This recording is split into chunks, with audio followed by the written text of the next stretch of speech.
Hi everyone, this is Mrs. Pettit again, and today we're going to work on finding the areas of regular polygons. Let's start by reviewing a few triangle problems from the past. We want to find the area of an equilateral triangle with sides length 8. Well, if you remember from your homework the other night, you found the area formula for an equilateral triangle, meaning all the sides are the same. The area formula was the length of a side squared, rad 3, over 4.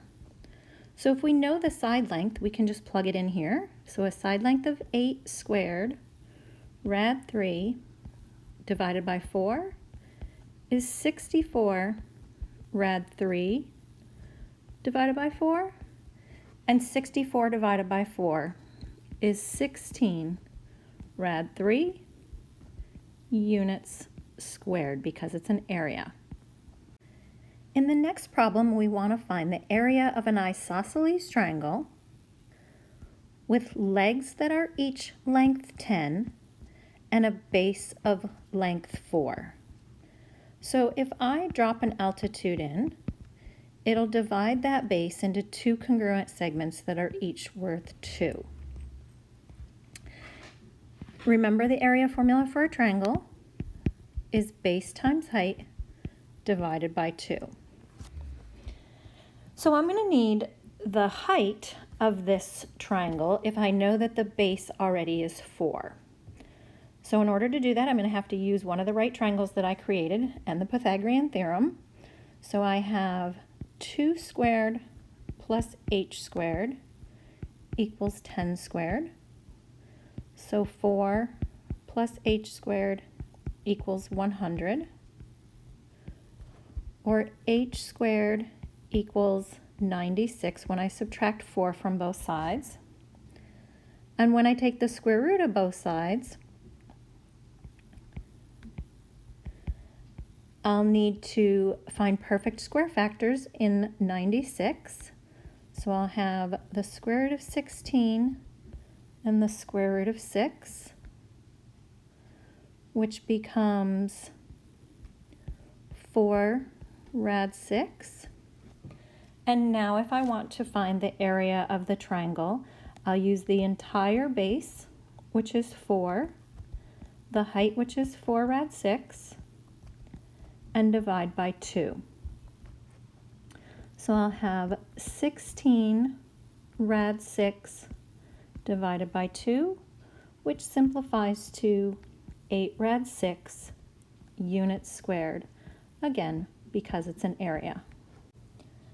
Now we want to start talking about regular polygons, so there are some things that we have to remember and some new terms that we need to learn.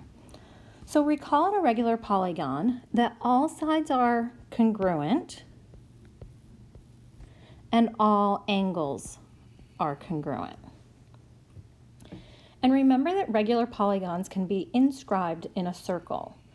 So in regular octagon, A, B, C, D, E, F, G, H, O is the center of both the octagon and the circle. Segment OA is a radius of both the octagon and the circle. And a radius of a regular polygon is a segment joining the center to any vertex. So if a radius can be drawn from the center of the polygon to any vertex, we want to know how many radii can be drawn in an octagon. Well, you can draw as many radii as there are vertices, and since an octagon has 8 vertices, we can draw 8 radii. If we want to know how many radii we can draw in any regular polygon, we just need to know how many sides it has or how many vertices it has. So if any regular polygon has n number of sides, then you can draw n number of radii. Segment OM is what's called an apothem. An apothem of a regular polygon is a segment joining the center to the midpoint of any side. And again, if you know how many sides you have, then you know how many apothems you can draw. So in an octagon having 8 sides, you can draw 8 apothems. Likewise, in a regular polygon, the number of apothems is just equal to the number of sides, so you can draw n apothems. Some things we need to know are all apothums of a regular polygon are congruent. Only regular polygons have apothums.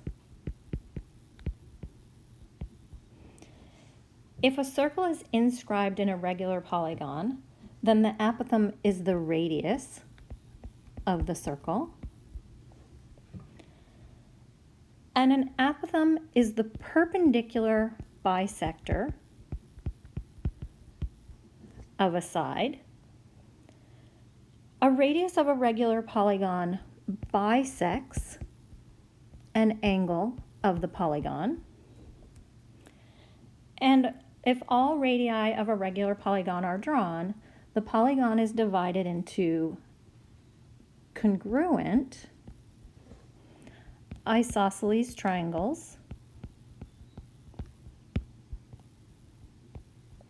the altitude of which is the apothegm of the polygon. So as we start to think about a regular n-gon, remember that a regular n-gon has n number of sides, and when we draw in all the radii, we create congruent isosceles triangles, and there are n of them. So if we want to derive the formula for the area of a regular n-gon, I'm going to use the diagram below to give us a visual. So if I find the center of the polygon and draw in a radius to each of the vertices, I'll find that in a regular hexagon, I can draw 6 radii, which creates 6 triangles. So in a regular n-gon, I could find the area of one triangle and multiply that by the number of triangles. The area formula for a triangle is 1/2 base times height, and the number of triangles is equal to the number of sides. So if I wanted to find the area of just one triangle, I could drop in an altitude where this is the base and this is the height. But knowing that if I have one base is the length of a side and I have n number of sides, if I put b and n together, that equals the perimeter of the polygon. And knowing that the height of that triangle is the same as the apothegm of the polygon, I can replace the height with the apothegm, and here I'll have left 1/2 a. And the area formula for a regular polygon is 1/2 the perimeter times the apothegm. So let's clear this out and try a few practice problems. So we'll just follow the instructions. The instructions say, draw a radii to each vertex. So I'm going to start at the center, and I'll draw in a radii to each vertex.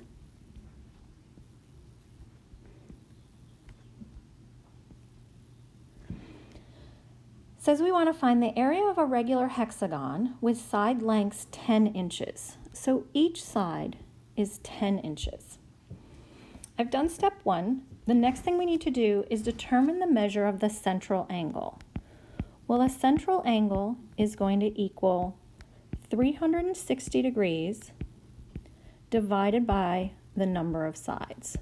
So in our case with a hexagon will be 360 divided by 6. So each central angle will be 60 degrees. So each of these will be 60 degrees. Now it says to draw in one apothegm, which goes from the center of the polygon perpendicular to the side, and copy the triangle separately. So sometimes it's easier if we can draw this triangle a little bigger off to the side. And then I like to put these little wings on it just to remind me that I'm not just finding the area of that triangle, I'm finding the area of a larger polygon. So again, I'm going to drop in the apothem. I know each side is 10, so each side of the apothem is 5. I know the central angle is 60, so each side of the apothem will be 30 degrees.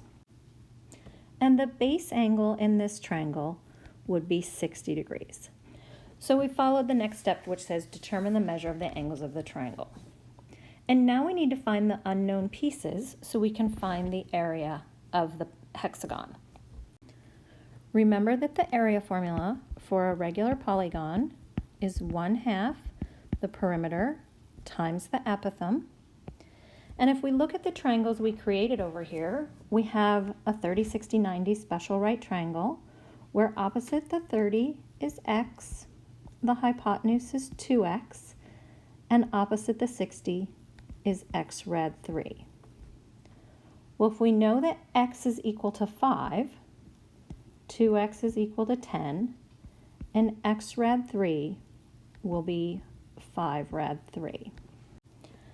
To find the perimeter of the hexagon, we need to take the length of one side, which is 10, times the number of sides, which is 6, and multiply those. So the perimeter of the hexagon is 60. We just determined that the apothem was 5 rad 3. So the area of the hexagon will be 1/2 the perimeter, which is 60, times the apothem, which is 5 rad 3. And when I multiply that all together, I'll get 150 rad 3 inches squared, because it's an area. Before we move on, I just want to look at the instructions up here that says, if possible, use special right triangle relationships for 30, 60, 90 or 45, 45, 90 triangles. We can use the 30, 60, 90 relationship only for hexagons, or it says use trig, which we can use for any n-gon. So let's go to the next page and try some more examples. So that things don't get too confusing for me, I typically only draw in one triangle and one apothem. So it says find the area of a regular octagon with a radius of 4 inches. So the radius would be there and it's 4 inches. Now I don't have a lot of room to work here, so I am going to go off to the side and draw that triangle a little bit bigger so I have more room to put the information that I need. And again, put these little wings on it so that I don't forget that the area that I'm looking for is of the larger polygon. So the radius is 4. The first thing I need to find is the central angle. And again, the central angle is equal to 360 divided by the number of sides. So in our case, it'll be 360 divided by 8, or 45 degrees. That means on each side of the apothem will be half that much, so that will be 22.5 degrees. We're going to need some more information if we want to find the area of this regular octagon. I tend to call this X, this a side, so S, this the apothem, so A. If I can use my right triangle trig to find X, then I can find S, then I can find the perimeter. And if I can use my right triangle trig to find A, which is the apothem, then I can find the area of the octagon because I'll have the perimeter in the area. So the first thing I'm going to try and find is X. So I have sine of 22.5 is equal to x over 4. So x will equal 4 sine 22.5. or x is equal to 1.53. If x is 1.53, s is going to be 2 of those, right? So 2 times 1.53 is equal to 3.06. So if I want to find the perimeter, I can take the number of sides times the length of one side, which is 8 times 3.06, which makes the perimeter 24.48.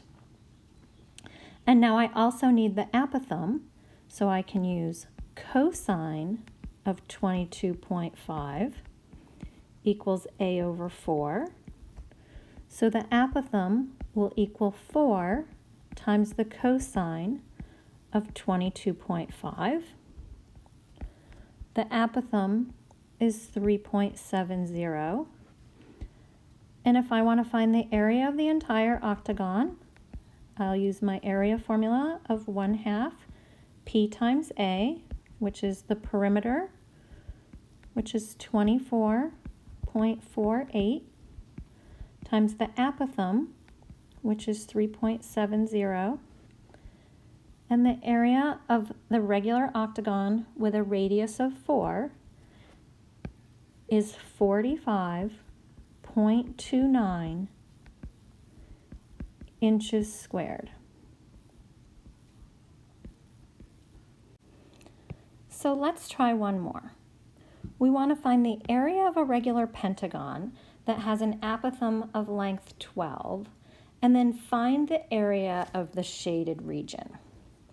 So I'm going to draw in the apothem of the hexagon. I know that the apothem is 12 inches. This time I'm just going to do it right on the drawing. And it'll be your choice whether you like this or whether you want to redraw it. That's 12. Again, I'll need to know x so I can find the length of a side so that I can find the perimeter to find the area of the pentagon. Again, we'll start with the central angle. Central angle is 360 divided by the number of sides, and this time we have 5 sides because it's a pentagon. So the central angle will be 72, which means half the angle on the side that we're looking for will be 36 degrees. To find x, we can use our right triangle trig.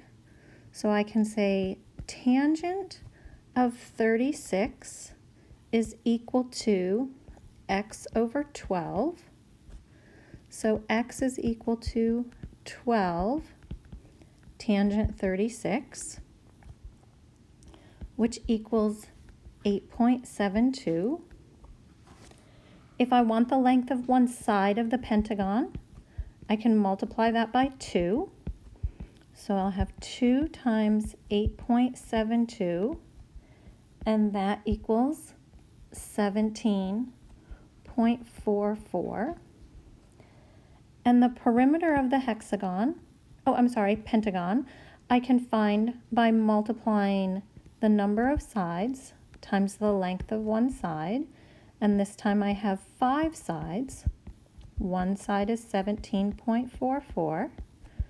So the perimeter of the pentagon is 87.2. I already have the apothem, so the entire area is equal to 1/2 the perimeter times the apothem. So 1/2 the perimeter is 87.2 and the apothem is 12. The area of the entire pentagon will be 523.2 inches squared. But now to answer the question, we have to stop and think for a minute. How much of the area is shaded and how much of the area is not shaded? Well, if I draw in the rest of the triangles for the pentagon, so if I draw in the rest of the radii, I can very clearly see that 4 of the triangles are shaded and 1 of them is not. So if I want the shaded region only, then the area of the shaded region would be 4 out of 5, or 4/5 of the total area, and 4/5 of 523.2 is 418.56 inches squared.